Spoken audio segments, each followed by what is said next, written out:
கிறிஸ்துவுக்குள் பிரியமானவர்களே, கர்த்தரும் இரட்சகருமாய் இயேசு கிறிஸ்துவின் ஈடினியற்ற நாமத்தினாலே உங்கள் யாவருக்கும் என் அன்பின் வாழ்த்துக்களை தெரிவித்துள்ளேன். தேவனருளி அப்பம் பிரேயர் மினிஸ்ட்ரி சேனல் மூலியமாக உங்களோடு சந்திப்பதில் மிகுந்த மகிழ்ச்சியுறேன். தினம்தோறும் அதிகாலை வேளையிலே பரிசுத்த வேதாந்தத்தில் நாம் ஒரு பகுதியை தியானித்து நம்முடைய குடும்ப பாதுகாப்பிற்காக நாம் ஜெபித்துகிறோம். அதிகாலை வேளையிலே அபிஷேகங்களை பெற்றுக்கொள்ள, தேவனுடைய கிருபை பெற்றுக்கொள்ள புதிய நாளுக்காக இணைந்திருங்கள். ஏசாயா 65ஆம் அதிகாரம் 21 முதல் 23 ஆகிய வசனங்கள். வீடுகளை கட்டி அவைகளில் குடியிருப்பார்கள், திராட்சை தோட்டங்களை நாட்டி அவைகளின் கனியை புசிப்பார்கள். அவர்கள் கட்டுகிறதும் வேற ஒருவர் குடியிருக்கிறதும், அவர்கள் நாட்டுகிறதும் வேற ஒருவர் கனி புசிக்கிறதுமாய் இருப்பதில்லை. ஏனெனில் விருட்சத்தின் நாட்களைப் போல என் ஜனத்தின் நாட்கள் இருக்கும். நான் தெரிந்து கொண்டவர்கள் தங்கள் கைகளின் கிரியையை நெடுநாளாய் அனுபவிப்பார்கள். அவர்கள் விருதுவாக உழைப்பதும் இல்லை, அவர்கள் துன்பம் உண்டாக பிள்ளைகளை பெறுவதும் இல்லை. அவர்களும் அவர்களுடைய கூட அவர்கள் சந்தானமும் கர்த்தராலே ஆசீர்வதிக்கப்பட்ட சந்ததியாய் இருப்பார்கள். ஹல்லேலூயா. கிறிஸ்துவுக்குள் பிரியமானவர்களே, கர்த்தருடைய பிள்ளைகள், ஆவிக்குரிய பிள்ளைகளுக்கு பலவிதமான ஆசீர்வாதங்கள் வேதத்தில் எழுதப்பட்டிருக்கு. ஒரு குடும்பம் இயேசு கிறிஸ்து இரத்தத்தினால கழுவப்பட்டிருக்கணும், மனம் திரும்பி பாவ மன்னிப்பை பெற்றிருக்கணும், கர்த்தரே தேவன் என்று அறிக்கையிடணும். நம்முடைய பாவங்களுக்காக, நம்முடைய அக்கிரமங்களுக்காக, நம்முடைய மீறலுக்காக இயேசு கிறிஸ்து இந்த பூமியிலே நமக்காக வெளிப்பட்டார். நம்முடைய பாவங்களை எல்லாவற்றையும் தாமே சிலுவையில் சுமந்தார் என்று எழுதப்பட்டிருக்கு. நம்முடைய பாவங்களுக்காக மரித்து வேத வாக்கின்படி 3ஆம் நாள் உயிரோடு எழுந்த இயேசு கிறிஸ்துவை நாம் ஆராதிக்கிறோம். நம்முடைய மீட்பர் உயிரோடு இருக்கிறார். நம்முடைய மீட்பர் உயிரோடு இருக்கிறார். அவருடைய கரத்தின் கிரியைகள் நாம் இயேசு கிறிஸ்துவை நாம் சொந்த இரட்சகராய் ஏற்றுக்கொள்ளும் போது நாம் புது சிருஷ்டியாக சிருஷ்டிக்கப்படுகிறோம். புதிய மனுஷனால் சிருஷ்டிக்கப்படுகிறோம். ஆவிக்குரிய பிள்ளைகளாக சிருஷ்டிக்கப்படுகிறோம். வெளிச்சத்தின் பிள்ளைகளாக சிருஷ்டிக்கப்படுகிறோம். தேவனுடைய பிள்ளைகளாக நாம் மாற்றப்படுகிறோம். ஆவிக்குரிய வாழ்க்கையில ஒரு குடும்பம் எந்த அளவுக்கு வேதத்தை வாசித்து தியானித்து கீழ்ப்படிந்து, கட்டளைக்கு கீழ்ப்படிந்து, கற்பனை கை கொண்டு, தேவனுடைய சத்தத்துக்கு செவி கொடுத்து எந்த குடும்பம் வாழுதோ அந்த குடும்பத்துக்கு ஆசீர்வாதம். நிறைய குடும்பத்துல நிறைய காரியங்கள், சில குடும்பத்துல ஜெபிக்க ரொம்ப சொல்லுவாங்க.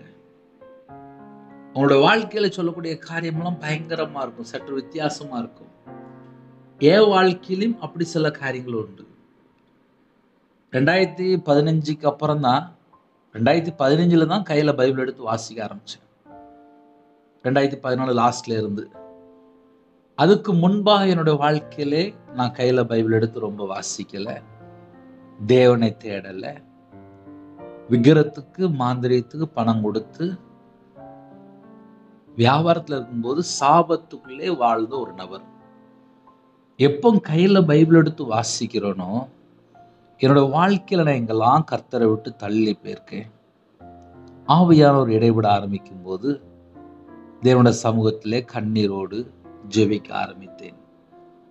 கையில பைபிள் எடுத்து வாசிக்கும் போது ஆட்டோமேட்டிக்கா கண்ணீர் வந்துடும். இது என்னுடைய வாழ்க்கையில் உள்ள காரியங்கள். ஒரு மனுஷன் புது சிருஷ்டியானா மட்டும்தான் அந்த குடும்பங்கள் ஆசீர்வதிக்கப்படுகிறது. இன்னைக்கு உள்ள செய்தியில கடைசியில் எழுதப்பட்டிருக்கு, அவர்களோட கூட அவர்கள் சந்தானமும் கர்த்தராலே ஆசீர்வதிக்கப்பட்ட சந்ததியா இருப்பார்கள். ஏன் ஒரு கதை மாதிரி சொல்றேன் அப்படின்னா, 2025 ரவிராஜ் உயிரோட இருக்கிறான் அப்படின்னா அதுக்கு முன்பாக என்ன நடந்து சொல்லி பார்க்கும்போது, கர்த்தரை விட்டு தள்ளி போய் இஷ்டம் போல வாழ்ந்துட்டேன். ஆனா கையில பைபிள் எடுத்து வாசித்ததுன்னு தெரியுது, வேதத்தை விட்டு விலகினாள் துன்மார்க்கர்.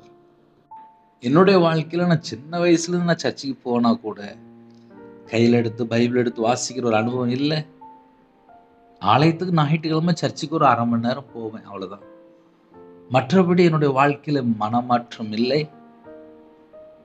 ஒரு உணர்வில்லாத ஒரு வாழ்க்கை, இஷ்டம் போல தாறுமாறான ஒரு வாழ்க்கை, ஒரு கடினமான இருதயம், எல்லாரை போல உலகத்துக்குள்ள சராசரி ஒரு மனுஷன். நல்ல நாடகம் பார்க்குறது, படம் பார்க்குறது, எல்லாமே என்னுடைய வாழ்க்கையில கர்த்தரை விட்டு வழி விலகும் போது எல்லாம் உள்ள வந்துடும். ஒரு குடும்பம் இயேசு கிறிஸ்துவை சொந்த ரட்சகரா ஏற்றுக்கொள்ளும் போது பரிசுத்த வேதாகமத்தின்படி நமக்கு நிறைய கிஃப்ட் இருக்கு. நம்ம எல்லாரும் ராஜாக்களும் ஆசாரியரும் ஆக்கினார் என்று எழுதப்பட்டிருக்கு. தெரிந்து கொள்ளப்பட்ட என்று எழுதப்பட்டிருக்கு. நம்ம எல்லாரும் தெரிந்து கொள்ளப்பட்ட பிள்ளைகள் தான். நமக்குள்ள ஆசீர்வாதம் என்னன்னு சொல்லி கொஞ்சம் கேட்டால் நிறைய குடும்பத்திலே தெரிய மாட்டேங்குது. நம்ம எல்லாரும் புது சிருஷ்டி தான்.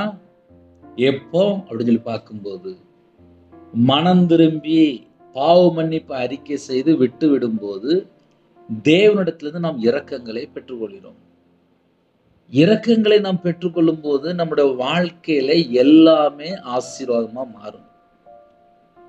இந்த கடைசி காலத்திலே கள்ள உபதேசம் அப்படின்னு சொல்லி ஒரு செக்ஷன் இருக்கு. அந்த கள்ள உபதேசத்திலே அதுல சில பாயிண்ட் நம்ம சொல்லணும். ஏன்னா கர்த்தரை விட்டு யாரும் தள்ளி போயிடக்கூடாது. ஒரு குடும்பம் மனம் திரும்பினா மட்டும்தான் ஆசீர்வாதம். பாவ மன்னிப்பை பெற்றுக்கொண்டால் மட்டும்தான் ஆசீர்வாதம். மனம் திரும்பி பாவ மன்னிப்பை பெற்றுக்கொண்டு கர்த்தருடைய சத்தத்துக்கு செவி கொடுத்து வாழ்ந்தால்தான் ஆசீர்வாதம். அப்போ ஆசீர்வாதம் எங்க இருக்கு, எப்படி இருக்கு அப்படின்னா, ஒரு மனுஷன் கிறிஸ்துக்குள் வரணும். ஞாயிற்றுக்கிழமை சர்ச்சுக்கு போவேன், அதுக்கப்புறம் நான் துன்மார்க்கனா வாழ்றேன், நான் இஷ்டம் போல வாழ்றேன், நான் பாவத்துல வாழ்றேன், நான் அக்கிரமத்துல இருக்கேன், ஆனா ஞாயிற்றுக்கிழமை மட்டும் நான் சர்ச்சுக்கு போய்கிட்டே இருக்கேன். எப்படி என் குடும்பம் ஆசீர்வாதமா இருக்கும், சாபமா இருக்கும்? ஒரு குடும்பம் இயேசு கிறிஸ்து சொந்த ரட்சகரா ஏற்றுக்கொண்டால் என்ன நடக்கும் அப்படின்னா, முதல்ல மனம் திரும்ப ஆரம்பிச்சுடுவான். பாவம் செய்ய மாட்டான். பாவம் இருக்குன்னா விலகி ஓடிடுவான். பொல்லாப்பு அப்படின்னா விலகி ஓடிடுவான். தீமை அப்படின்னு சொல்லி தெரிஞ்சுட்டா விலகி ஓடிடுவான். துன்மார்க்கமான இடத்துல நிக்க மாட்டான். துன்மார்க்குடைய ஆலோசனை கேட்க மாட்டான். கர்த்தருடைய பிள்ளைகள் ஆசீர்வதிக்கப்படணும் அப்படின்னா நம்ம புது சிருஷ்டியா இருந்தா மட்டும்தான் ஆசீர்வாதம். பாவம் செஞ்சுக்கிட்டே ஆசீர்வாதம் வந்துரும் அப்படின்னா வராது. கள்ள உபதேசத்திலே, கள்ள டீச்சிங்லே மனம் திரும்புற ஒரு பிரசங்கம் இருக்காது. பாவ மன்னிப்பை இயேசு கிறிஸ்துவிடத்துல பெற்றுக்கொள்ளணும், அந்த ஒரு வேடை சொல்ல மாட்டாங்க. மனம் திரும்பி பாவ மன்னிப்பை பெற்றுக்கொண்டால் மட்டும்தான், இயேசு கிறிஸ்து ரத்தத்தினாலே கழுவப்பட்டா மட்டும்தான் நம்ம குடும்பம் அந்த நிமிஷத்திலிருந்து ஆசீர்வதிக்கப்படும். ஒரு குடும்பம் ஆசீர்வாதமா மாறணும் அப்படின்னா மனம் திரும்பி பாவ மன்னிப்பை பெற்றுக்கொண்டு இருக்க வேண்டும். அதை ஏன் கொஞ்சம் ஆழமா சொல்ல வேண்டியது அப்படின்னா, இன்னைக்குள்ள செய்தியில முக்கியமான காரியம் இருக்கு. வீடுகளை கட்டி அவைகளில் குடியிருப்பார்கள், திராட்சை தோட்டங்களை நாட்டி அவைகளின் கனியை புசிப்பார்கள். அவர்கள் கட்டுகிறதும் வேறே ஒருவர் குடியிருக்கிறதும், அவர்கள் நாட்டுகிறதும் வேறே ஒருவர் கனி புசிக்கிறதுமா இருப்பதில்லை. ஏனெனில் விருட்சத்தின் நாட்களைப் போல என் ஜனத்தின் நாட்கள் இருக்கும். நான் தெரிந்து கொண்டவர்கள் தங்கள் கைகளின் கிரியைகளை நெடுநாளாய் அனுபவிப்பார்கள். அவர்கள் விருதுவாக உழைப்பதும் இல்லை, அவர்கள் துன்பம் உண்டாக பிள்ளைகளை பெறுவதும் இல்லை. அவர்களும் அவர்களோட கூட அவர்கள் சந்தானமும் கர்த்தராலே ஆசீர்வதிக்கப்பட்ட சந்ததியுமாய் இருப்பார்கள். இப்போ நிறைய குடும்பத்துல என்ன நடக்கும் அப்படின்னா, பிள்ளைகளுக்கு ஒரு டேப் வாங்கி கொடுக்காங்க. வாலிப பையன் அப்படின்னா காலேஜ் படிக்கான், சில மேலே படிக்கணும் அப்படின்னா ஒரு லேப்டாப்பு இல்லைன்னா ஒரு பெரிய செல்ஃபோனு. காலேஜுக்கு யூஸ் பண்ணால் பரவாயில்ல, படிக்கிறதுக்கு யூஸ் பண்ணால் பரவாயில்ல. அதில் தேவையில்லாத வீடியோ பார்க்கும்போது, இல்லை படம் பார்க்கும்போது, இல்லை தேவையில்லாத வெப்சைட்டில் போகும்போது அவனோட வாழ்க்கையில பாவம் அப்படின்னு சொல்லி உள்ள வந்தால் அவங்களோட வாழ்க்கையில ஆசீர்வாத தடை இருக்கத்தான் செய்யும். இப்ப நிறைய குடும்பத்துல இப்ப என்ன நினைக்கிறாங்க அப்படின்னா, நான் ஞாயிற்றுக்கிழமை சர்ச்சுக்கு போயிட்டு வந்துட்டேன், ஒரு மணி நேரம் ஜெபம் பண்ணிட்டு வந்துட்டேன், ஒரு 2 மணி நேரம் சர்ச்சுக்கு போயிட்டு வந்துட்டேன், சரி அதுக்கப்புறம் வீட்டில் வந்தாச்சு, நைட்டு கொஞ்சம் சும்மா இருந்தேன், கொஞ்சம் படம் பார்த்தேன், கொஞ்சம் செல்ஃபோனில் கேம் விளாண்டேன், அப்புறம் வீட்டில் நாடகம் பார்த்தேன், அப்புறம் தேவையில்லாத வெப்சைட்டுக்குள்ளே போனேன், அப்புறம் அங்கே சில தேவையில்லாத வீடியோலாம் பார்த்தேன். ஆக மொத்தம் அவங்களோட வாழ்க்கையில் எல்லாமே கொஸ்டினாக மாறிடும். ஆசீர்வாத தடை உள்ளே வந்துடும். ஏன் 2 பக்கம் சொல்லி தர வேண்டியிருக்கு அப்படின்னா, சில குடும்பத்தில் ஆசீர்வாதம் வேணும்னு சொல்லி விரும்புகிறாங்க. அவங்களோட வாழ்க்கை புதுசா சிருஷ்டிக்கப்பட்டிருக்கா? நம்ம உண்மையிலே புது சிருஷ்டியா தான் இருக்கிறோமா? பழையவைகள் எல்லாம் ஒளிந்து போயின அப்படின்னு சொல்லி எழுதப்பட்டிருக்கு.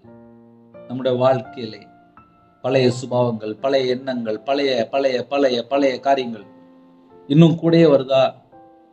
அதை எப்படி சொன்னா புரியும் அப்படின்னா, ஒரு 30 வருஷம் முன்பாக எங்கேயாவது போய் படம் பார்த்துருப்பாங்க, எங்கேயாவது நாடகம் பார்த்துருப்பாங்க.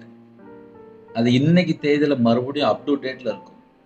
கேட்டா கொஞ்ச நேரம் டைம் இருந்துச்சு, அப்படியே லைட்டா பார்த்துக்கிட்டேன் அப்படிம்பாங்க. எனக்கும் தேவனுக்கும் நடுவுல வேற எந்த ஒரு காரியமும் உள்ள வரக்கூடாது. ஒரு மனுஷனுடைய வாழ்க்கையிலே தேவ சித்தத்துக்குள்ள வந்தா மட்டும்தான் நமக்கு நித்திய ஜீவன். தேவனுக்கு பிரியமானபடி வாழ்ந்தா மட்டும்தான் ஆசீர்வாதம். புது சிருஷ்டியா இருந்தோம் என்றால் நம்ம குடும்பம் ஆசீர்வாதம் எழுதப்பட்டிருக்கு, நம்ம வாழ்க்கையில நிறைவேறும்.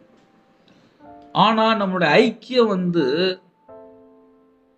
பிதாவாகிய தேவனோடும் குமாரனாய் இயேசு கிறிஸ்துவோடும் இருந்தால் ஆசீர்வாதம். பல மணி நேரம் தேவையில்லாத காரியத்துல போய் சிக்கிக் கொள்ளும் போது பிரச்சனைகள், ஆபத்துகள் உள்ள வந்தது. அப்ப கர்த்தருடைய பிள்ளையோட வாழ்க்கையில ஏன் அடிக்கடி ஏன் பிரச்சனை, அடிக்கடி ஏன் போராட்டம் அப்படின்னு சொல்லி பார்க்கும்போது, எங்கேயோ ஒரு இடத்துல கர்த்தரை விட்டு தள்ளி போய்கிட்டே இருப்பாங்க. அதனால வரக்கூடிய பிரச்சனைகள் தான் அதிகமா இருக்கு. நான் கையில பைபிள் எடுத்து வாசித்து பார்த்ததில்ல. எப்படிலாம் பிரச்சனை வருது, எங்க இருந்து பிரச்சனை வரும்னு சொல்லி பார்க்கும்போது, தேவையில்லாத ஒரு நபர்கிட்ட பழகிறது, அப்புறம் அவங்கள்ட்ட பழகி, அப்புறம் விரும்பி, அப்புறம் நேரா பாவத்துக்குள்ள விழுந்துருது. ஆக மொத்தம் ஒரு மனுஷனுடைய வாழ்க்கையில பாவம் வரும்போது ஆசீர்வாத தடை உள்ள வந்துருது. வீடுகளை கட்டி அவைகளில் குடியிருப்பார்கள், இது ஆசீர்வாதம். இன்னைக்கு எத்தனை குடும்பத்துல, எத்தனை வீட்டுல வீடு இல்லாம இருக்காங்க, எத்தனை குடும்பத்துல வீடு கட்டிட்டு அதுல இருக்க முடியாம இருக்கு, எத்தனை குடும்பத்துல வீடை வித்துட்டு போயிருந்தாங்க. இப்ப நான் சொல்ல முடியும்பா, இப்ப என் வாழ்க்கையோட காரியத்தை நான் சொல்ல முடியும். நான் சின்ன வயசுல இருந்து நிறைய வீடு மாறிக்கிட்டே இருந்திருக்கேன். வியாபாரத்துல இருக்கும்போது சொந்த வீடு கட்டினேன், கடன்ல கஷ்டப்படும் போது வீடை வித்துட்டேன், மறுபடியும் வீடு மாறிக்கிட்டே இருந்தேன். நிறைய வீடு மாறி இருக்கேன். ஒவ்வொரு வாடகை வீட்டுல போகும்போது ஒவ்வொரு காரியம் இருக்கும். ஒரு சொந்த வீடை கட்டி அந்த வீடை வித்துட்டு போயிட்டேன். ஒரு மனுஷனோட வாழ்க்கையில விக்கிரத்தினுடைய பாவம் இருக்கும்போது, மாந்திரித்து பணம் கொடுத்து ஏதாவது செய்யும் போது வீட்டுல ஆட்டோமேட்டிக்கா சாபம் உள்ள வந்துடும். என் வாழ்க்கையில நான் விக்கிரத்துக்கு பணம் கொடுத்துருக்கேன், மாந்திரித்து பணம் கொடுத்துருக்கேன், தேவனை நம்பாமல் விக்கிரத்துக்குள்ள போயிருக்கேன், மாந்திரித்து போயிருக்கேன். ஆனா சின்ன வயசுல இருந்து சர்ச்சுக்கு போன பையன்தான். சின்ன வயசுல இருந்து ஞானஸ்தானம் எடுத்திருக்கேன், நற்கரம் எடுத்திருக்கேன், சர்ச்சுக்கு போற பையன்தான். ஆனா தேவனை தேடலை. தேவனை தேடினால் சொந்த வீடு கட்டி அழகா ஆசீர்வாதமா இருப்பாங்க. என்னைக்கு தேவனை விட்டுட்டு மனுஷனோட சத்தத்தை கேட்கிறாங்களோ, அவனோட வாழ்க்கையில ஒரு ஆபத்து உள்ள வந்துடும். அந்த ஆபத்து உள்ள வந்ததுக்கு அப்புறம் எந்த குடும்பத்துல கர்த்தரை விட்டு தள்ளி போனாங்களோ, அந்த துன்மார்க்கன் எந்த காரியத்துல பாவம் செஞ்சோமோ அந்த பாவத்துல இருந்து மனம் திரும்பி, அப்பா பரத்துக்கு விரோதமாவும் உமக்கு விரோதமாவும் நான் பாவம் செஞ்சிட்டேன், இனிமேல் உங்க பிள்ளைன்னு சொல்றதுக்கு எனக்கு தகுதி இல்லை, உங்க பிள்ளைன்னு சொல்றதுக்கு எனக்கு தகுதி இல்லை, இனிமேல் உங்க பிள்ளைன்னு சொல்றதுக்கு எனக்கு தகுதி இல்லை அப்படின்னு சொல்லி தேவனுடைய சமூகத்திலே பாவத்தை அறிக்கை செய்து தாழ்த்தும் போது தேவன் மறுபடியும் தூக்கி எடுக்கிறார். அதான் புது சிருஷ்டி. புது சிருஷ்டினா என்ன நினைக்கிறோம்? கர்த்தர் பக்கம் மனம் திரும்பி வரணும். ஒரு குடும்பத்துல கர்த்தர் பக்கம் மனம் திரும்பி வந்தால் மறுபடியும் வீடுகளை கட்டி, அப்போ ஒரு குடும்பம் ஆசீர்வாதமா இருக்கணும் அப்படின்னா கிறிஸ்துவுக்குள் நம்ம வந்துட்டோம் அப்படின்னாலே நம்ம மறுபடியும் வீடுகளை கட்டி அவைகளில் குடியிருப்பார்கள், திராட்சை தோட்டங்களை நாட்டி அவைகளின் கனியை புசிப்பார்கள். குடும்பம் ஆசீர்வாதமா இருக்கணும் அப்படின்னா என் பாவம் மன்னிக்கப்பட்டிருக்கணும், நான் மனம் திரும்பி இருக்கணும், இனிமேல் நான் மறுபடியும் அந்த பாவத்துக்குள்ளே விழக்கூடாது. மனம் திரும்பி பாவ மன்னிப்பை பெற்றுக்கொண்டு தேவனிடத்திலிருந்து இரக்கங்களை பெற்றுக்கணும். பாவ அறிக்கை செய்து விட்டுறணுமா? வசனம் தெளிவா எழுதப்பட்டு. ஒரு மனுஷன் மனம் திரும்புறது அப்படின்னா என்ன அர்த்தம் அப்படின்னா பாவ அறிக்கை செய்து விட்டுறணும். அப்பந்தான் தேவனிடத்துல இரக்கம். அந்த இரக்கங்களை பெற்றுக்கொண்ட குடும்பம் புது சிருஷ்டி. தேவனிடத்திலிருந்து நாம் இரக்கங்களை பெற்றுக்கொண்டால் நாம் புது சிருஷ்டி. மனம் திரும்பியாச்சு அப்படின்னா நம்முடைய பாவத்தை மன்னிக்கும் போது தேவன் நம்ம குடும்பத்தை மறுபடியும் ஆசீர்வதிக்கிறார். எப்படி ஆசீர்வதிக்கிறார் அப்படின்னா வீடுகளை கட்டி, ஒருவேளை வீடு இல்லாம இருக்கு அப்படின்னா வீடே தந்துருவாரு. என் பிள்ளை வீடு இல்லாம இருக்கு, இந்தா நான் உனக்கு ஒரு வீடு தரேன். அதான் தேவன். ஆனா தேவன் பக்கம் நம்ம வந்து அவருடைய சமூகத்துல வந்துடணும். அப்பா, இந்த சூழ்நிலை நான் விழுந்துட்டேன்பா, என்னை மறுபடியும் தூக்கி எடுங்க, என்னை மறுபடியும் தூக்கி எடுங்கன்னு சொல்லி தேவனுடைய சமூகத்துல வந்தால் நமக்கு கிருபை, ரட்சிப்பு, விடுதலை, ஆசீர்வாதம், சமாதானம் சகலமும் உண்டு. முடிவிலே நித்திய ஜீவன். வீடுகளை கட்டி அவைகளில் குடியிருப்பார்கள், திராட்சை தோட்டங்களை நாட்டி அவைகளின் கனியை புசிப்பார்கள். இந்த வாக்குத்தத்தம் நம்மளுடைய வாழ்க்கையில நிறைவேறணும் அப்படின்னா நம்ம ஒரே ஒரு காரியம் மட்டும்தான் யோசித்து பார்க்கணும். நம்ம புது சிருஷ்டியா இருக்கணும். பழையவைகள் எல்லாம் ஒளிந்து போயிடும். நம்ம கிறிஸ்துவுக்குள் இருக்கிறோம் என்றால் எல்லாருக்கும் புது வீடு உண்டு, மறுபடியும் செழிப்பு உண்டு. வசனம் தெளிவா எழுதப்பட்டிருக்கு. ஒருவேளை அண்ணே நாங்களும் ஒரு வாடகை வீட்டில் தான் இருக்கிறோம், எங்களுக்கும் வீடு இல்லாமல் இருக்கு, நாங்களும் கஷ்டப்படுறோம். சில குடும்பத்தில் வீடு கட்டியிருப்பாங்க, பின்னாடி பார்த்தா ஏகப்பட்ட பிரச்சனை இருக்கும். யாரெல்லாம் இந்த செய்தி கேட்குறீங்களோ, இன்னைக்குள்ள செய்தி வாக்குத்தத்தம். வீடுகளை கட்டி அவைகளில் குடியிருப்பார்கள். அப்ப அந்த லைன்ல கரெக்டா எழுதப்பட்டிருக்கு, அவர்கள் குடியிருப்பார்கள்.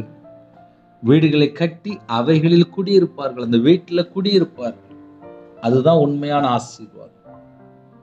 உண்மையான ஆசீர்வாதம் என்ன அப்படின்னா வீடை கட்டணும், அந்த வீட்டுல குடியிருக்கணும். அந்த ஆசீர்வாதம் நம்முடைய வாழ்க்கையில தேவன் மட்டும்தான் தர முடியும். அதை நம்ம கேட்கணும். அப்பா வீடு கட்டணும்ப்பா, அந்த வீட்டுல நான் குடியிருக்கணும். 4 வருஷம் முன்பாக ஒரு குடும்பத்துல எனக்கு ஒரு ஜெப குறிப்பு இருந்துச்சு. அப்ப என்ன சொன்னாங்க அப்படின்னா, நான் இப்பதான் உங்க செய்தி கேட்கிறேன், எனக்கு ரொம்ப பிரயோஜனமா இருக்கு. நான் வீட்டுல ஜெபம் பண்ணும்போது அப்படியே வீட்டுக்குள்ள ஒளி வரதை நான் அப்படியே பார்ப்பேன் அப்படின்னு சொல்லி அவங்க ஒரு காரியத்தை சொல்லிட்டு இருந்தாங்க, ஒரு காட்சி. ஒரு 2 மாசம் கழிச்சு கூப்பிடும்போது அவங்க சொன்ன காரியம் என்ன தெரியுமா? நாங்க வீடு கட்டணும், மாசம் மாசம் லோன் கட்ட வேண்டியிருக்கு, என் கணவர் வெளிநாட்டுக்கு போயிட்டாரு, இப்ப நான் வீட்டுல இருக்கேன், நானும் பக்கத்துல ஒரு இடத்துல வேலைக்கு போறேன், 2 பிள்ளைகள் இருக்கு, லாஸ்ட் மாமியார்ட்ட சொல்லிட்டு வேலைக்கு போயிட்டு அப்படின்னாங்க. ஆக மொத்தம் ஒரு வீடு கட்டினாங்க, கணவர் பார்த்தா வெளிநாட்டுல இருக்காரு. வீடு கட்டி குடியேறியாச்சு, ஆனா குடியேறின வீட்டுல பார்த்தா மனைவி இருக்கு, பிள்ளைகள் இருக்கு, மாமியார் உள்ள வந்துட்டாங்க, கணவர் பார்த்தா வெளிநாடு போயாச்சு. வீடுகளை கட்டி அவைகளில் குடியிருப்பார்கள். குடும்பமாக உள்ள இருக்கும் போது அதனுடைய ஆசீர்வாதம் அவ்வளவு கிஃப்ட். அந்த கிஃப்டை பெற்றுக்கொள்ளணும் அப்படின்னா தேவன் மட்டும்தான் அந்த ஆசீர்வாதத்தை தர முடியும். எந்த ஒரு மனுஷனும் தர முடியாது. ஏன்னா நிறைய குடும்பத்துல வீடு கட்டியிருக்காங்க, ஆனால் சில சூழ்நிலை நிமித்தமாக, கடன் நிமித்தமாக வேற வேற இடத்துல இருக்கிறாங்க.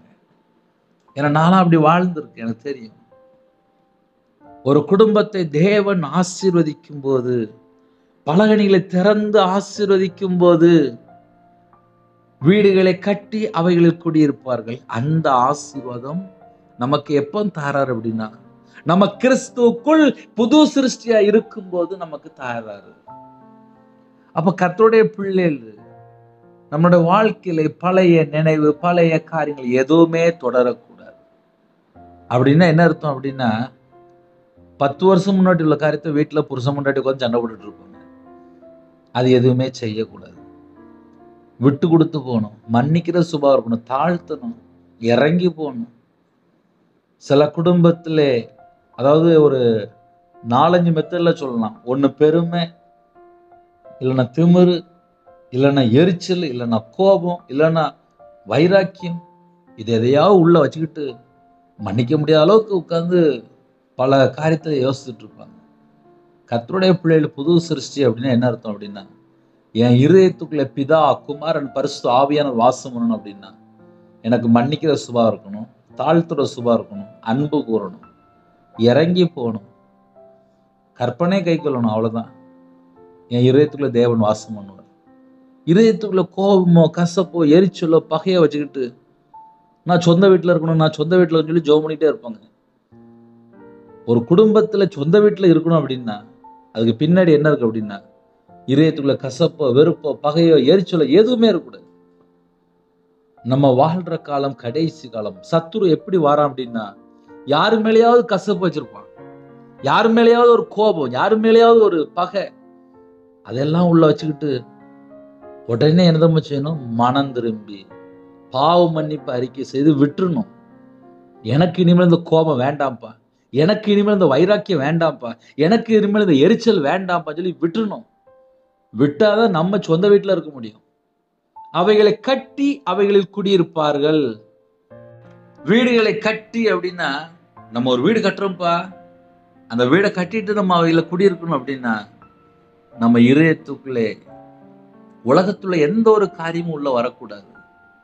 நீ நிறைய குடும்பத்திலே நல்ல வீடு கட்டுறாங்க, கட்டி முடிச்சுட்டு கொஞ்ச நாள் ஸ்டார்டிங் லைட்டா ஆரம்பிச்ச மாதிரி தெரியும். ஆனா அதுக்கப்புறம் பார்த்தா ஷிஃப்ட் ஆகி போயிட்டே இருப்பாங்க. பல காரியமும் சொல்ல முடியும், ஏன்னா பல சூழ்நிலை செய்தி கேட்டுட்டு இருப்பீங்க.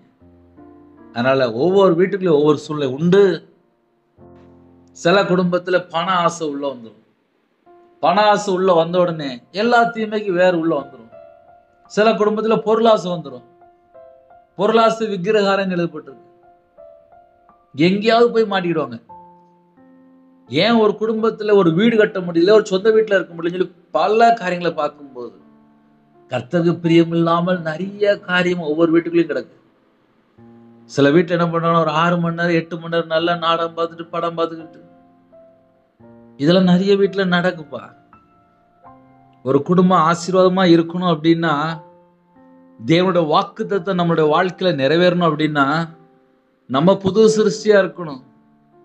கர்த்தரு பிரியமில்லாத எந்த ஒரு காரியமும் நம்ம வீட்டுல வரக்கூடாது. லஞ்சமோ, இல்ல ஏமாத்தி சம்பாதிக்கிறதோ, கொள்ளை அடிக்கிறதோ, அடுத்த வீட்டுக்குள்ள பொருளோ எதுவும் வரக்கூடாது. அந்த குடும்பம் தான் புது சிருஷ்டி. ஒரு குடும்பம் புது சிருஷ்டி அப்படின்னா, அதுல பழைய புளித்த மாவு எதுவுமே உள்ள இருக்கக்கூடாது. பழைய அசுத்தமான காரியம் உள்ள இருக்கக்கூடாது. அந்தரங்கத்துல ஒரு பாவம் இருக்கக்கூடாது. கர்த்தரை விட்டு தள்ளி போற காரியம் இருக்கக்கூடாது. பொல்லாத காரியம் இருக்கக்கூடாது. ஒரு குடும்பத்துல சொந்த வீடு கட்டி சொந்த வீட்டுல இருக்கணும் அப்படின்னா, அந்த வீட்டுக்குள்ள இயேசு கிறிஸ்து மட்டும்தான் வரணும்.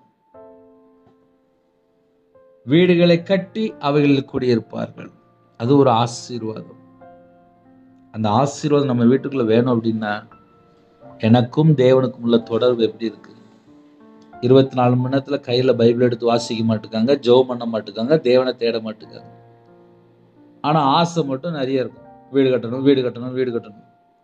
எந்த அளவுக்கு நம்ம தேவனை தேடுறோம், எந்த அளவுக்கு நம்ம கையில பைபிள் எடுத்து வாசிக்கும், எந்த அளவுக்கு நம்ம தேவனோட வார்த்தைக்கு கீழ்ப்படுகிறோம். நிறைய தாய்மார்கள் கண்ணீர் வடித்து ஜெபம் பண்ணுவாங்க. எனக்கு ஒரு சொந்த வீடு இல்லையே, எனக்கு ஒரு சொந்த வீடு இல்லையே. ஒவ்வொரு வீட்டில் வாடகை இருக்கும்போது தெரியும், வாடகை கூடிரும், கரண்ட் பில்லு கூடிரும், பக்கத்து வீட்டில் தேவையெல்லாம் பிரச்சனை வரும், ஓனர் காலி பண்ண சொல்லிடுவாரு, அட்வான்ஸ் கொடுத்து வாங்க முடியாது, திருப்பி கேட்டா பாதி தான் கொடுப்பாங்க. வீட்டு வாடகைக்கு போகும்போது புரோக்கர் கொடுக்க வேண்டியிருக்கும். எத்தனை காரியம் இருக்கு. ஏன்னா நாங்கள் வீடு மாறிட்டே இருக்கோம், அதனால தெரியும். ஆனால் தேவன் ஒரு குடும்பத்துக்கு வீடு கட்டி கொடுக்கும் போது அதுல சகலமும் உள்ள வந்துடும். அப்ப நம்ம கர்த்தருடைய கரத்துல இருப்போம் என்றால், கர்த்தர் நம்ம குடும்பத்தை ஆசீர்வதித்தால் நம்ம குடும்பம் ஆசீர்வாதமா இருக்கும். கடைசி லைன்ல அழகா எழுதப்பட்டிருக்கு, அவர்களோட கூட அவர்கள் சந்தானமும் கர்த்தராலே ஆசீர்வதிக்கப்பட்ட சந்ததியாய் இருப்பார்கள். அவர்களோட கூட நம்ம வீட்டுல எல்லாரும், ஒரு குடும்பம் ரட்சிக்கப்பட்டுட்டு அப்படின்னா தேவனை தேடும் போது அந்த குடும்பத்துக்கு பரிபூர்ணமா தேவன் ஆசீர்வதிப்பார். இருதயத்துக்குள்ள யார் மேல கசப்போ வைராக்கியமோ வெறுப்போ எதுவும் இருக்கக்கூடாது. என்னுடைய வாழ்க்கையிலே நான் பல காரியத்திலே உபத்திரவப்பட்டு வந்திருக்கேன்.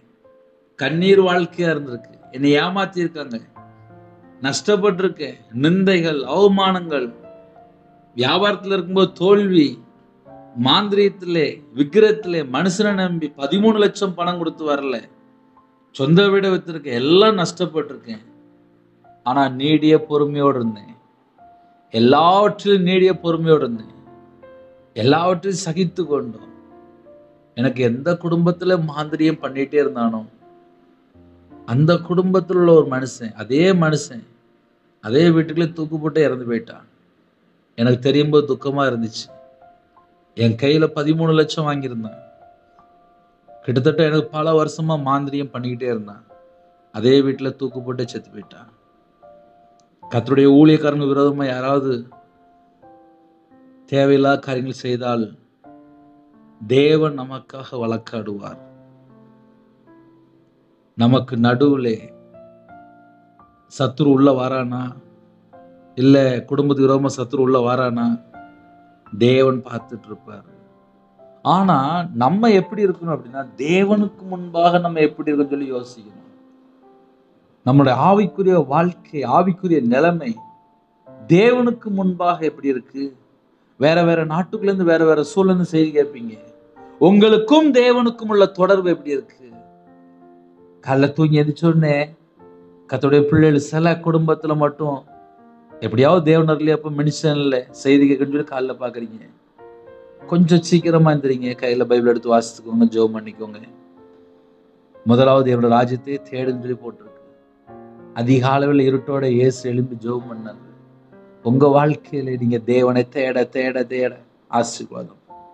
அப்ப ஆசீர்வாதம் நமக்கு எப்படி கிடைக்கும் அப்படின்னா, மனம் திரும்பி பாவ மன்னிப்பை பெற்றுக்கொண்டு தேவனிடத்திலிருந்து இரக்கங்களை பெற்றுக்கொள்ளணும். அப்படின்னா பாவத்தை அறிக்கை செய்து விட்டுறணுமா, இரக்கங்களை பெற்றுக்கொள்ளணுமா, கனி கொடுக்கிற பிள்ளையா மாறணுமா.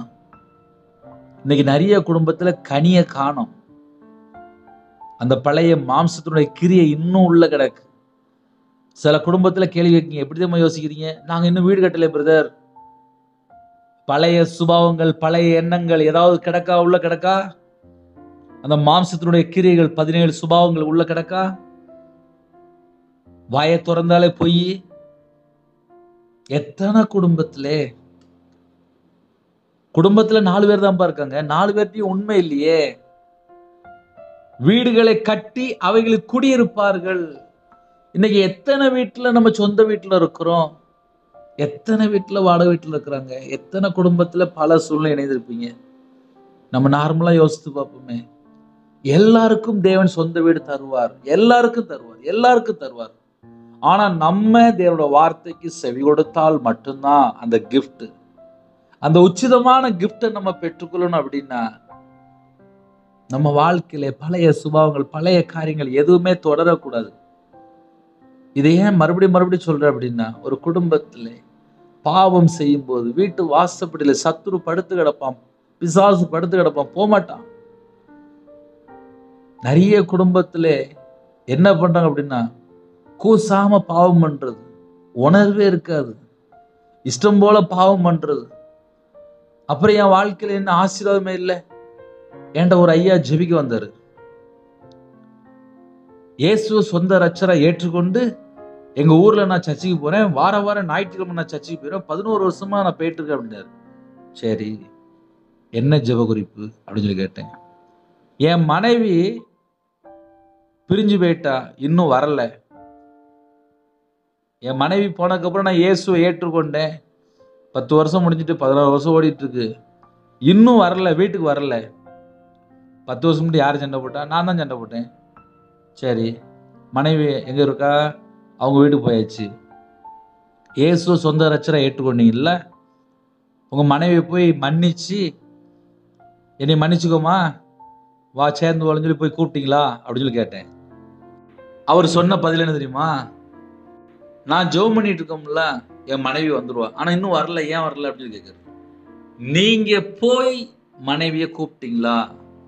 நீங்க போய் பேசுனீங்களா? நேரா போனீங்களா அப்படின்னா போகல அப்படிங்கிறது. ஏன்னா இருதயத்துக்குள்ள கசப்பு இருக்கு, மன்னிக்க முடியல. நான் இயேசு சொந்த ரட்சரை ஏற்றுக்கொண்டேன்னு சொல்றாரு, 10 வருஷம் முடிஞ்சிருக்காரு, ஆனா மனைவிட்ட போய் அன்பு கூற முடியல. மன்னிச்சுக்கம்மா, தெரியாம உன் மேல கோவப்பட்டுட்டேன், வா குடும்பமா சேர்ந்து வாழுவோம் அப்படின்னா வந்துருவாங்க. இன்னைக்கு ஒரு குடும்பம் ஏன் பிரிஞ்சு கிடக்கு அப்படின்னா, மன்னிக்கிற சுபாவம் இல்லை. அப்படின்னா என்ன அர்த்தம் அப்படின்னா, இயேசு கிறிஸ்துவை சொந்த ரட்சரா ஏற்றுக்கொண்ட பின்பாக, புது சிருஷ்டியா மாற்றப்பட்ட பின்பாக பழைய சுபாவங்கள் தொடரக்கூடாது, பழைய வாழ்க்கையோட காரியங்கள் தொடரக்கூடாது.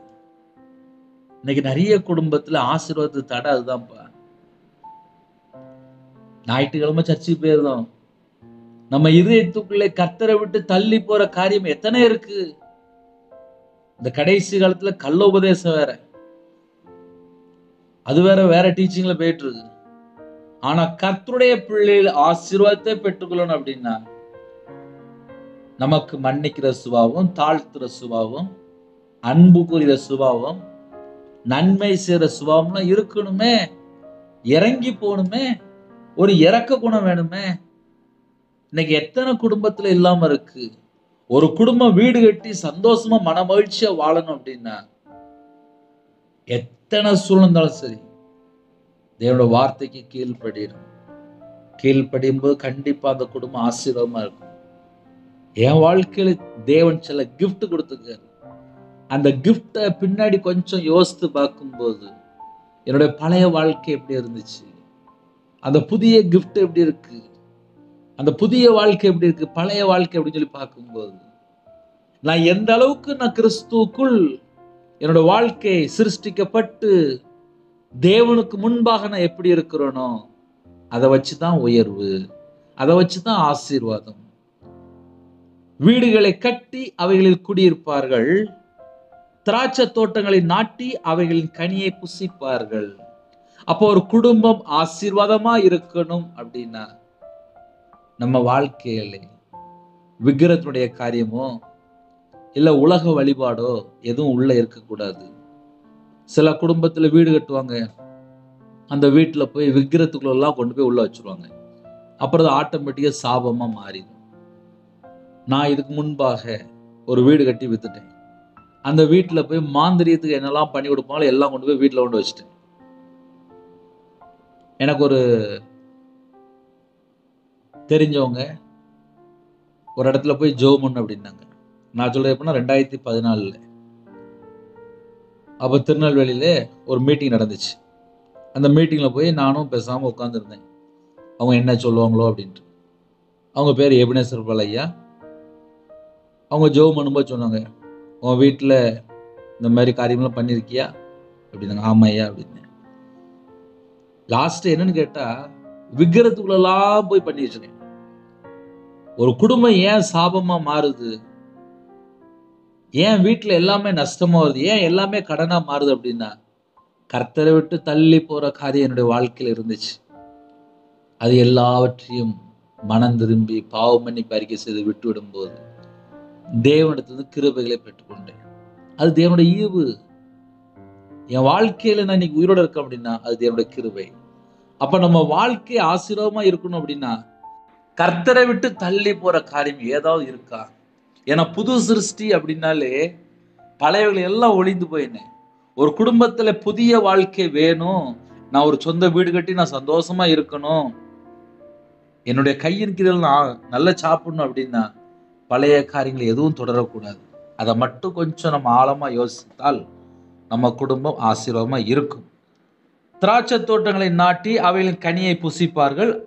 அவர்கள் கட்டுகிறதும் வேற ஒருவர் குடியிருக்கிறதும் அவர்கள் நாட்டுகிறதும் வேற ஒருவர் கனி புசிக்கிறதுமா இருப்பதில்லை. அப்படின்னா என்ன அர்த்தம் அப்படின்னா, நான் வீடு கட்டுறேன் ஆனா என்னையால குடியிருக்க முடியல அப்படின்னா நம்ம என்னதான் யோசித்து பார்க்கணும். நம்ம குடும்பத்துக்குள்ளே நம்ம வீட்டில் யாரெல்லாம் ரட்சிக்கப்பட்டிருக்காங்க, யாரெல்லாம் ரட்சிக்கப்படலை, யாரெல்லாம் கையில பைபிள் எடுத்து வாசிக்க, யாரெல்லாம் கையில பைபிள் எடுத்து வாசிக்கல என்பதை நம்மை நாம் சற்று ஆராய்ந்து பார்க்கணும். ஏன்னா வீட்டில் ஒரு 4 பேர் 6 பேர் இருப்பாங்க. ஞாயிற்றுக்கிழமை சர்ச்சைக்கு போக மாட்டுக்காங்க, தேவனோட வார்த்தை கீழ்ப்படிய மாட்டுக்காங்க, தேவனோட சத்தத்துக்கு செவி கொடுக்க மாட்டுக்காங்க. நிறைய காரியம் இருக்கு. ஒரு குடும்பம் ஒற்றுமையா இருந்தாதான் நம்ம ஒரு சொந்த வீட்டுல தேவன் கொடுத்த வீட்டுல நம்ம வாசம் பண்ண முடியும். ஒரு குடும்பத்துல ஒரு குடும்பமா ஆசீர்வதிக்கணும் அப்படின்னா தேவன் பாப்பாரு. இன்னும் யாரெல்லாம் மனம் திரும்ப வேண்டியதுக்கு அந்த வீட்டை பாப்பாரு. சில குடும்பத்துல வாலிப பிள்ளைகள் வாலிப பையங்க இருப்பாங்க, தேவனோட வார்த்தைக்கு கீழ்ப்படிய மாட்டாங்க, சர்ச்சுக்கு போக மாட்டாங்க, கையில பைபிள் எடுத்து வாசிக்க மாட்டாங்க, எப்ப பார்த்தாலும் செல்போன் லேப்டாப் டேப் வீட்டுல டிவி ஆன் பண்ணிட்டு இஷ்டம் போல இருப்பாங்க. சத்துரு உள்ள வந்துட்டு இருப்பான், வெளியே தெரியாது. நம்ம ஆசீர்வாதத்தை திருடி இருப்பான், வெளியே தெரியாது. திருடன் திருடவும் கொல்லவும் அழிக்கிறோம் என்று வேற ஒன்றுக்கு வரான். அவன் எதுக்கு வரான்னா ஒரு குடும்பத்தை அழிக்கிறதுக்கு வரான், ஆசீர்வாதத்தை காணாம ஆக்கிடுவான். நிறைய குடும்பத்துல சொந்த வீடெல்லாம் வித்துட்டாங்க. என்னன்னு கேட்டா இஷ்டம் போல தாறுமாறான வாழ்க்கை. என் வாழ்க்கையில நான் அப்படி வாழ்ந்திருக்கேன், அதனால நான் உண்மையாவே சொல்ல முடியும். நான் சொந்த வீடெல்லாம் வித்து நான் நடுரோட்டுக்கு வந்திருக்கேன். ஏன் அப்படின்னு சொல்லி பின்னாடி திரும்பி பார்க்கும்போது கையில பைபிள் எடுத்து வாசிக்கிறதே கிடையாது. காலையில வியாபாரத்துக்கு போவேன், நைட்டு வீட்டுக்கு வருவேன். வீட்டுக்கு வந்ததுக்கு அப்புறம் மறுபடியும் சினிமா படம் போட்டு பார்ப்பேன். நல்ல லைஃப், நல்ல இஷ்டம் போல வாழ்ந்தேன். ஒரு நாள் தூக்கி வீசினாரு, சாபத்துக்குள்ள சிக்கி கொண்டேன். அதுக்கப்புறம் கையில பைபிள் எடுத்து வாசி, உடனே பாவ மன்னிப்பு அறிக்கை பண்ணேன். நான் மனம் திரும்புறப்பா, இனிமே அந்த பழைய எனக்கு சுபாவங்கள் எனக்கு வேண்டாம்ப்பா, எல்லாவற்றையும் நான் விட்டுருதப்பா, என்னை மன்னிங்கப்பா, என்னை மன்னிங்கப்பான்னு சொல்லி தேவனோட சமூகத்துல கேட்கும்போது தேவன் மன்னித்து அந்த கிருபை தந்தார். இந்த நிமிஷம் வரையும் உயிரோட இருக்க அப்படின்னா கர்த்தர் பக்கம் மனம் திரும்பணும். மனம் திரும்பாமல் அந்த குடும்ப ரட்சிப்பு இல்லை. நிறைய குடும்பத்துல ஏன் இன்னும் ஆசீர்வாதம் இல்லை அப்படின்னா அந்த வீட்டுல போய் பார்த்தா தெரியும். நல்ல ஒரு 5 மணி நேரம் 6 மணி நேரம் நல்ல டிவி ஆன் பண்ணி நல்ல இஷ்டம் போல எல்லாத்தையும் பார்த்துட்டு இருப்பாங்க. பிசாசு உள்ள வர்றதுக்கு அதுதான் காரணம். அதனால கர்த்தருடைய பிள்ளைகள் வீடு கட்டி குடியிருக்கணுமா? 22ஆம் வசனம் அழகா எழுதப்பட்டிருக்கு. அவர்கள் கட்டுகிறதும் வேற ஒருவர் குடியிருக்கிறதும். நான் வீடு கட்டுறேன், நான் தான் குடியிருக்கணும், அதான் ஆசீர்வாதம்.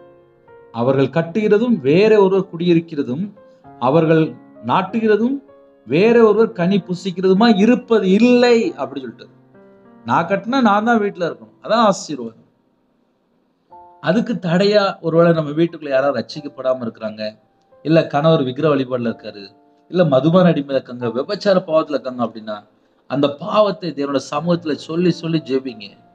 என் குடும்பத்துல இந்த மாதிரி ஒரு பாவம் இருக்குப்பா, என் குடும்பத்துல இப்படி ஒரு பிரச்சனை இருக்குப்பா, என் பையனும் ரட்சிக்கப்படல, என் பிள்ளைன்னு ரட்சிக்கப்படல, என் குடும்பம் ரட்சிக்கப்படல, என் கணவர் ரட்சிக்கப்படணும், நாங்க மனம் திரும்பணும்ப்பா, நாங்க மனம் திரும்பணும்ப்பா, எங்க பாவத்தை மன்னிங்க, நாங்க சொந்த வீட்டுல இருக்கணும்னு சொல்லி ஜெபம் பண்ணுங்க. ஹல்லேலூயா. யாரெல்லாம் இணைந்திருக்கிறீங்களோ நம்ம குடும்பம் கிறிஸ்துவுக்குள் பரிபூர்ணமான ஆசீர்வாதங்களை பெற்றுக்கொள்ளணும்.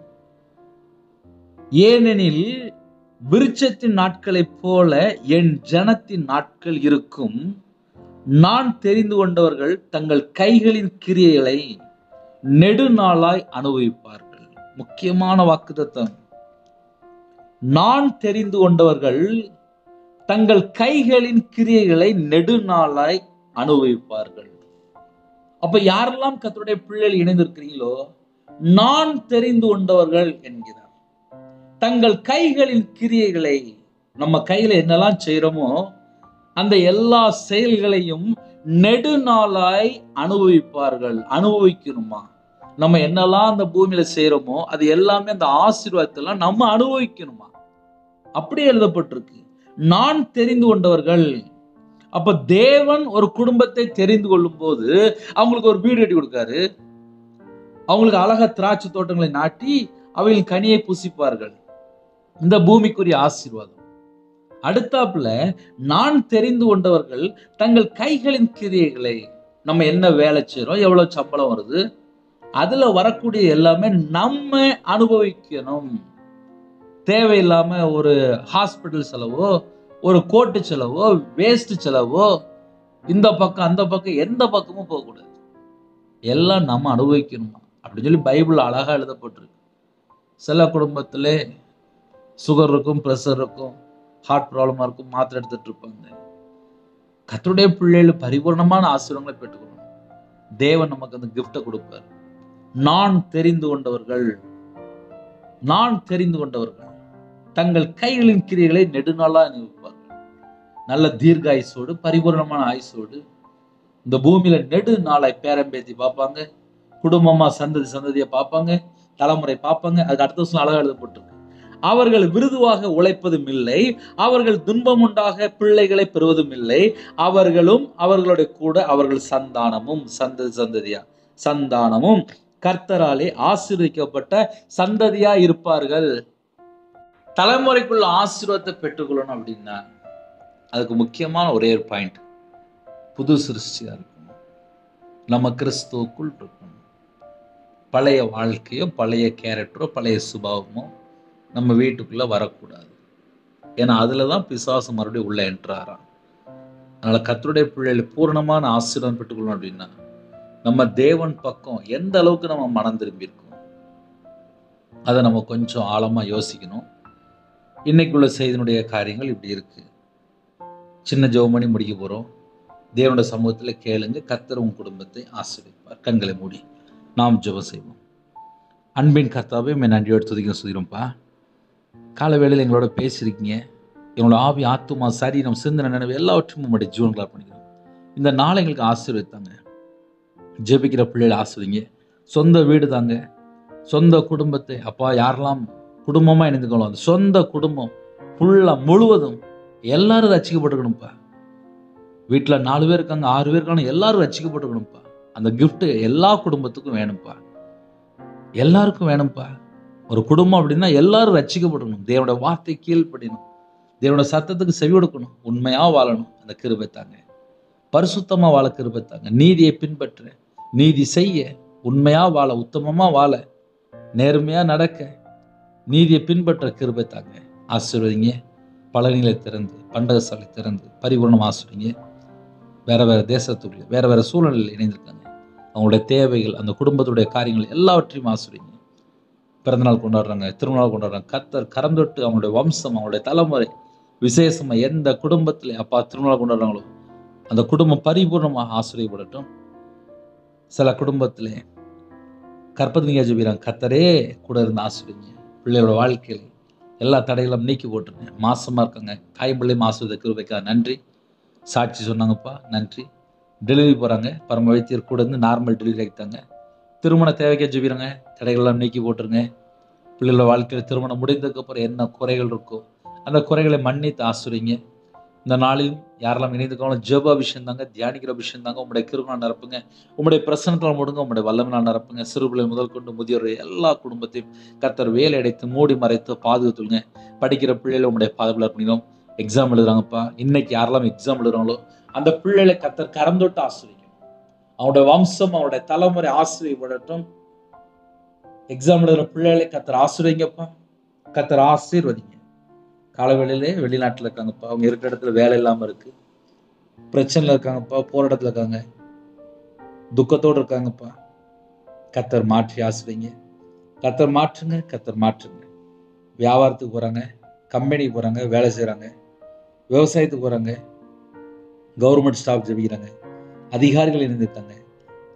பெட்ரோல் பல்கால பார்க்குங்க, போலீஸ் ஆஃபீஸ் ஜெபிக்கிறாங்க, ஆர்மியில ஜெபிக்கிறாங்க, வாட்ச்மேன் ஜெபிக்கிறாங்க, செக்யூரிட்டி ஜெபிக்கிறாங்க, டீச்சர் ஜெபிக்கிறாங்க, நர்ஸ் ஜெபிக்கிறாங்க, டாக்டர் ஜெபிக்கிறாங்க, ஐடி ஃபீல்டு வாலிப பிள்ளைகள் பையங்க இருக்காங்க.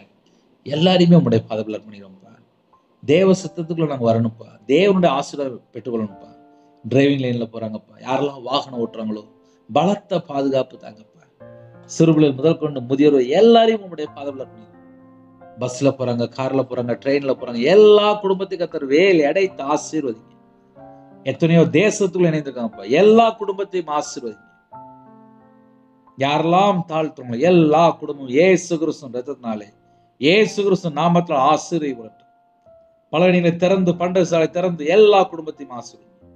வேலை அடைங்கப்பா, வேலை அடைங்கப்பா, வேலை அடைங்கப்பா. ஒவ்வொரு குடும்பத்தையும் வேலை அடைங்கப்பா. அப்பா, மிஷினரி மாதிரி உங்களுடைய கரத்தில் அர்ப்பணிக்கிறோம்ப்பா. யாரெல்லாம் அப்பா பணித்தளத்தில் வேலை செய்கிறாங்களோ, ஊழியம் பண்ணுறாங்களோ, அந்த குடும்பத்தை உங்களுடைய கரத்தில் அர்ப்பணிக்கிறோம்ப்பா. கிராம கிராமமா போய் சுவிசேஷம் அறிவிக்கிறாங்கப்பா. உங்க பிள்ளைகளோட நீங்க புறப்பட்டு போங்கப்பா. எந்த இடத்துக்குள்ளே அப்பா ஊழியம் பண்றாங்களோ அவங்களுடைய தேவைகள் எல்லாம் சந்தேகப்படட்டும்.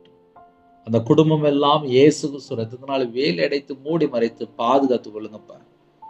கடைசி காலத்துல கத்தருக்கா எலும்புடைய சந்ததி அப்பா இன்னும் வேணும்ப்பா. எல்லாரும் மனம் திரும்பி பாவ மன்னிப்பை பெற்றுக்கொள்ளணும்ப்பா. கத்தருடைய வருகைகளை நாங்கள் காணப்படணும்ப்பா. நாங்கள் எல்லாரும் நித்திய ஜீவனுக்குள்ள வரணும்ப்பா. ஆட்டுக்குட்டியான் ஜீவபுஸ்தகத்துல எழுதப்படணும்ப்பா. எங்களுக்கு அந்த கிருபை தாங்கப்பா. உத்தமமா பின்பற்ற எங்களுக்கு கிருபை தாங்கப்பா. நன்மை செய்ய எங்களுக்கு கிருபை தாங்கப்பா. நற்கிரியை செய்கிற பிள்ளைகளை மாத்திரமே இருக்கணும்ப்பா. பிதாவின் சித்தம் செய்கிற பிள்ளைகளை மாத்திரமே இருக்கணும்ப்பா. பிதாவுக்கு பிரியமானபடி வாழக்கூடிய பிள்ளைகளா மாத்திரமே இருக்கணும்ப்பா. இந்த நாளை எங்களுக்கு ஆசீர்வதித்தாங்க. கடனில்லை, சில குடும்பத்தில் இஎம்ஐ லோன், குழுக்குள்ள பணம், ஃபைனான்ஸ் நிறைய இடத்துல வட்டிக்கு வாங்கியிருக்காங்க.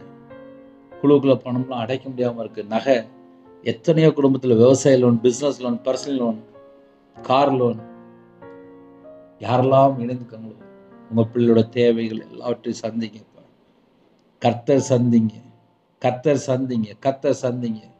தேவன் அருளே அப்போ மினிஸ்டர் மூலமா இணைந்துக்கிற குடும்பங்கள் கர்த்தரா இயேசு கிறிஸ்து நாமத்தினால ஆசீர்வதிக்கப்படட்டும். ஒருத்தர் பண்ணி ஜெபிக்கிறாங்கப்பா, தாங்குறாங்கப்பா. அந்த குடும்பத்தை எல்லாம் உங்களுடைய பாதத்தில் அர்ப்பணிக்கிறோம்ப்பா. அவங்களோட சந்ததி ஆசீர்வதிக்கப்படணும்ப்பா. அவங்களோட தலைமுறை ஆசீர்வதிக்கப்படணும்ப்பா. சில குடும்பத்துல காலவில் இணைந்திருக்காங்கப்பா. என்னோட வாழ்க்கையில தேவன் எனக்கு ஒரு சொந்த வீடு தருவாரா என்று ஜெபிக்கிறாங்கப்பா. இந்த நாளில் வாக்குத்தத்தம் பண்ணிக்கப்பா. வீடுகளை கட்டி அவைகளை குடியிருப்பார்கள். உங்க பிள்ளையோட வாழ்க்கையில அப்பா குடியிருக்கணும்ப்பா. சொந்த வீட்டுல குடியிருக்கணும்ப்பா. திராட்சை தோட்டங்களை நாட்டி அவைகளின் கனியை புசிப்பார்கள். இந்த பூமிக்குரிய ஆசீர்வாதத்தை நாங்க பெற்றுக்கொள்ளணும்ப்பா. நாங்க பெற்றுக்கொள்ளணும்ப்பா. நான் தெரிந்து கொண்டவர்கள் தங்கள் கைகளின் கிரியைகளை நெடுநாளாய் அனுபவிப்பார்கள் என்று எழுதப்பட்டிருப்பார். இந்த பூமியில நெடுநாளாய் அப்ப அவங்க பிள்ளைகளை அனுபவிக்கணும்ப்பா. அவர்களோட கூட அவர்கள் சந்தானமும் கர்த்தராலே ஆசீர்வதிக்கப்பட்ட சந்ததியா இருப்பார்கள் என்று எழுதப்பட்டிருப்பார். அவங்களுடைய சந்ததி சந்ததியாக கர்த்தர் ஆசீர்வதிக்க வேண்டும். பலகணிகளை திறந்து அப்ப அவங்க பிள்ளையோட வாழ்க்கையில ஆசீர்வதிக்க வேண்டும்ப்பா. இந்த நாளில் ஜெபிக்கிற குடும்பங்கள் இயேசு கிறிஸ்து ரத்தத்தினாலே, இயேசு கிறிஸ்து நாமத்தினாலே ஆசீர்வதிக்கப்படட்டும்ப்பா. இணைந்திருக்கிற எல்லா குடும்பத்தையும் கர்த்தர் வேலையடைங்க, கர்த்தர் வேலையடைங்க. எல்லா குடும்பத்தையும் ஆசீர்வதிங்கப்பா, ஆசீர்வதிங்கப்பா, ஆசீர்வதிங்கப்பா. ஒருவர் விடாதீங்கப்பா, எல்லாரையும் ஆசீர்வதிங்கப்பா. இணைந்திருக்கிற குடும்பங்கள் ஆசீர்வதிக்கப்படட்டும். இயேசு கிறிஸ்து ரத்தத்தினாலே, இயேசு நாமத்தினாலே ஆசீர்வதிக்கப்படட்டும்ப்பா. சில குடும்பத்திலே ஹாஸ்பிட்டல்ல படுத்த படுக்கல இருக்காங்கப்பா. பலவீனத்தோடு ஜெபிக்கிறாங்கப்பா. சோர்ந்து போயிட்டாங்கப்பா. ஹாஸ்பிட்டல் ஃபீஸ் கட்ட முடியல. கவர்மெண்ட் ஹாஸ்பிட்டல் இருக்காங்க. சில குடும்பத்தில் ஐசியூவில் இருக்காங்க. எம்ஆர் ஸ்கேன் ரிப்போர்ட் எடுத்துருக்காங்கப்பா. சில குடும்பத்தில் மரண தருவாயில் இருக்காங்க. ஹோம் ஹாஸ்டேஜில் இருக்காங்க. எய்ட்ஸ் வியாதியில் பாதிக்கப்படுறாங்க. கேன்சரில் பாதிக்கப்படுறாங்க. ஸ்ட்ரோக்கில் பாதிக்கப்படுறாங்க.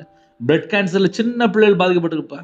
கண்ணில் பிரச்சனை. சில குடும்பத்தில் கைகால் வலி, நரம்பு வலி, கழுத்து வலி, குறுக்கு வலி. சில குடும்பத்தில் சரீரத்தில் பலவிதமான பலவீனம். சில குடும்பத்தில் கர்ப்பப்பையில பிரச்சனைப்பா, யூட்ரஸ்ல பிரச்சனைப்பா. கர்த்தர் சந்திங்கப்பா. ஒவ்வொரு குடும்பத்தையும் உங்களுடைய தழும்புல கரத்தால தொட்டு சுகமாக்கி தாங்கப்பா, தொட்டு சுகமாக்கி தாங்கப்பா, தொட்டு சுகமாக்கி தாங்கப்பா. சிறுபிள்ளை முதல் கொண்டு முதியோர் எல்லாரையும் தொட்டு சுகமாக்கி தாங்கப்பா. ஒவ்வொரு குடும்பத்தையும் தொட்டு சுகமாக்கி தாங்க. இணைந்திருக்கிற எல்லா குடும்பமும் இயேசு கிறிஸ்து ரத்தத்தினாலே, இயேசு கிறிஸ்து நாமத்துல பரிபூர்ணமான சுகத்தை பெற்றுக்கொள்ளட்டுப்பா, பரிபூர்ணமான ஒரு விடுதலை பெற்றுக்கொள்ளட்டுப்பா. கர்த்தருடைய கரம் பிள்ளைகள் கொள்ளட்டும். இந்த நாளைகளுக்கு ஆசீர்வதித்தாங்க. தேவனர்லயே அப்ப மினிஸ்டர் நம்முடைய கரத்துல அப்படிங்க இணைந்திருக்கிற எல்லா குடும்பத்தையும் ஆசிரியங்க. ஹாஸ்டல்ல இருக்காங்க, ஹோம்ல இருக்காங்க, முதியோரத்துல இருக்காங்க, வேற வேற நாட்டுக்குள்ள இணைந்திருக்காங்க. எல்லா குடும்பத்தையும் கர்த்தர் வேலை அடைத்து ஆசிரியங்கப்பா. எத்தனையோ தேசத்துக்குள்ள இணைந்திருக்காங்க. அவனோட வாழ்க்கையில எங்கெல்லாம் குறைகள் இருக்கோ எல்லா குறைகள் எல்லாம் மன்னித்து பரிபூர்ணமா ஆசிரியங்க. கர்த்தர் கூட உங்க நாம மட்டுமே விடட்டும். துதி கன மகிமை எல்லாமும் ஒருக்கே செலுத்துறோம். இயேசு கிறிஸ்து பிதாவே ஆமென். தேவனுக்கு மகிமை உண்டாதாக. கர்த்தர் தாமே உங்களையும் உங்கள் குடும்பத்தில் சகல காரியத்திலும் சம்பூர்ணமாக திருப்தியாக கர்த்தர் கூட பரிபூர்ணமாக ஆசீர்வதிப்பாராக. ஆமென். கர்த்தராகிய இயேசு கிறிஸ்துவின் கிருபையும் பிதாவாகிய அன்பும் பரிசுத்தனுடைய ஐக்கியமும் இப்பொழுதும் எப்பொழுதும் சதா காலங்களிலும் நம்ம கொடுப்பதாக. ஆமென். கிறிஸ்து பிரியமானவர்களே, தனி ஜெபம் பண்ணுங்க, குடும்ப ஜெபம் பண்ணுங்க, கையில பைபிள் எடுத்து வாசிங்க. எங்களுக்காக ஜெபித்துக் கொள்ளுங்கள். ஜெபிக்க விரும்பினால் 9363064181 என்ற நம்பர் உண்டால் நாங்கள் உங்களுக்காக குடும்பத்துக்காக ஜெபிப்போம். என் பேர் ரவிராஜ். தேவன் அருளி அப்ப மினிஸ்டனுக்காக தினம் ஒரு நிமிடமா ஜெபிங்க. God bless you. Thanks for watching. Please subscribe our channel. Click the like and share. Click the bell. God bless you.